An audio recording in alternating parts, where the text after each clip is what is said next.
খুব সুন্দর খেতে হয়। ছোলার ডালটাকে আমি হয়ে গেছে, আমি সিদ্ধ ডালটা ঢেলে দিচ্ছি। নমস্কার বন্ধুরা, সুলেখা রান্নাঘরে। তো যেহেতু শনিবার আসলে সবাই নিরামিষ নিয়ে কী রান্না করবো দেখো তো, কমলি শাক দিয়ে একটা রেসিপি করে দেখাচ্ছি, খুব সুন্দর খেতে হয়। ছোলার ডালটাকে আমি 2 ঘন্টার জন্য ভিজিয়ে রেখে দিয়েছিলাম, আর এটাকে আমি কেটে নেবো। কমলি শাকটাকে কেটে নিয়ে তারপরে দেখাচ্ছি। করতে বসিয়ে দিলাম, একটু একটা সিটি মারবো, বেশি ঘাটা ঘাটা হবে না ডালটা। আর এটা দুর্দান্ত খেতে লাগে ছোলার ডালটা। এই কমলি শাক দিয়ে রান্নাটা খুব সুন্দর খেতে হয়, রুটি হোক ভাত হোক দিয়ে খুব সুন্দর লাগে। একটা আন্দাজ মতন দেব,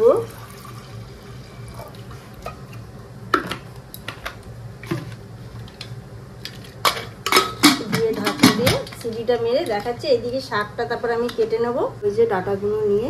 আর এই শাকটাকে ছোট ছোট টুকরো করেছি, এটা সিদ্ধ করব, করে একটু মিক্সিতে পেস্ট করে নেবো। আর এখানে দেখো আলুটা আপনারা দিতে পারো, নাও দিতে পারো, কিন্তু আলুটা দিলে খুব সুন্দর হয় টেস্টটা।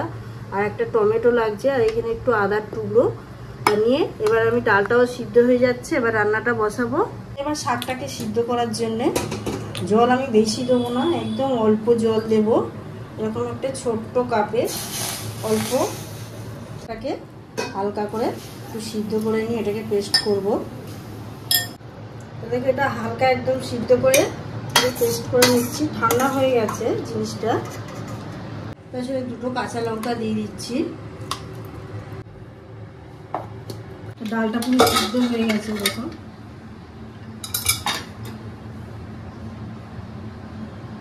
কড়াইতে সাদা তেল দিচ্ছি,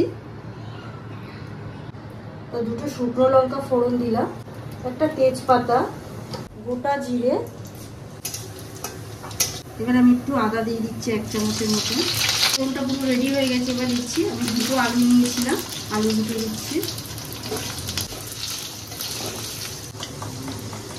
এবার সবজিটা অনুযায়ী আন্দাজ মতো নুন দিয়ে দিলাম। আলুটা ভাজা হয়ে গেছে বুঝতে পারছো। এবার আমি টমেটো দিয়ে দিচ্ছি। দেওয়ার পর এবার আমি কমলি শাকের ডাঁটাগুলো দিয়ে দিলাম।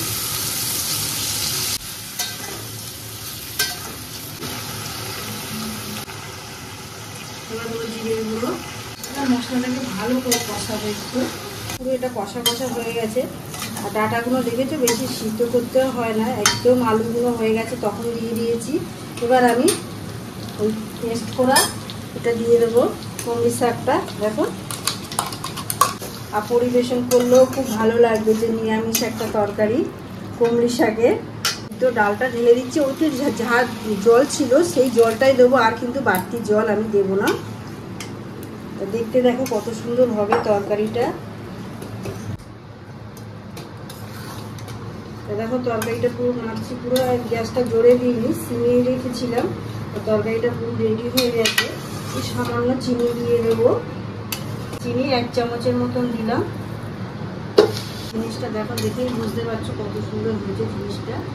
কমলি শাকের তরকারিটা কত সুন্দর হয়েছে, একদম নিরামিষ সম্পূর্ণ। আপনারাও বাড়িতে ট্রাই করে দেখুন।